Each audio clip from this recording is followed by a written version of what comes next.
అమెరికాలోని టెక్సాస్లోని ప్రిన్స్టన్లో మానవ అక్రమ రవాణా కేసులో 4 భారతీయ సంతతి వ్యక్తుల్ని అరెస్ట్ చేశారు.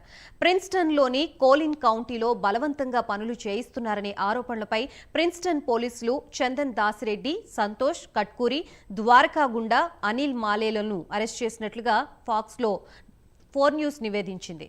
ఒకే ఇంట్లో 15 మంది మహిళలు నేలపై నిద్రిస్తున్నట్లు ప్రిన్స్టన్ పోలీస్ డిపార్ట్మెంట్ గుర్తించిన తర్వాత ఈ అరెస్టులు జరిగాయి. అయితే అరెస్ట్ అయిన 4 కూడా తెలుగు వాళ్లే అవడం గమనార్హం.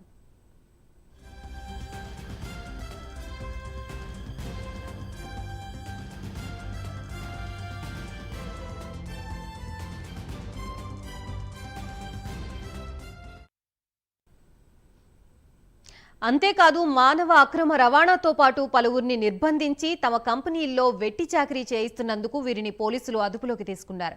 వివిధ ప్రాంతాల్లో దాదాపు 100 మందికి పైగా నిర్బంధించి వారితో బలవంతంగా పనిచేయిస్తున్నట్లు పోలీసులు గుర్తించారు.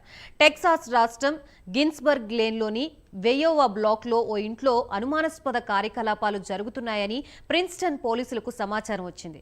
దీంతో మార్చి 13న మధ్యాహ్నం 3 గంటల ప్రాంతంలో సంతోష్ కట్కూరి నివాసంలో ప్రిన్స్టన్ పోలీసులు సిఐడి విభాగం సోదాలు నిర్వహించారు.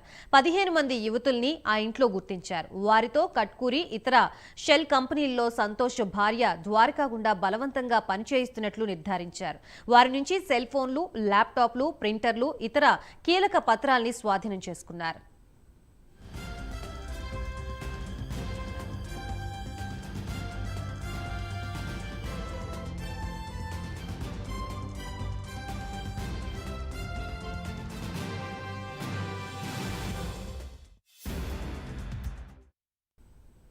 అయితే పోలీసుల విచారణలో భాగంగా ప్రిన్స్టన్తో పాటు మొలిసా, మెక్కిన్నీ ప్రాంతాల్లోనూ బలవంతంగా వెట్టి చాకరీ చేయిస్తున్నట్లుగా తెలిసింది.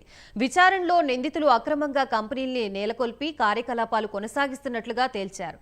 పురుషులు, మహిళలు ఇద్దరూ కూడా బాధితుల్లో ఉన్నారని, షెల్ కంపెనీలకు ప్రోగ్రామర్లుగా పనిచేశారని ప్రిన్స్టన్ పోలీసులు చెప్పారు.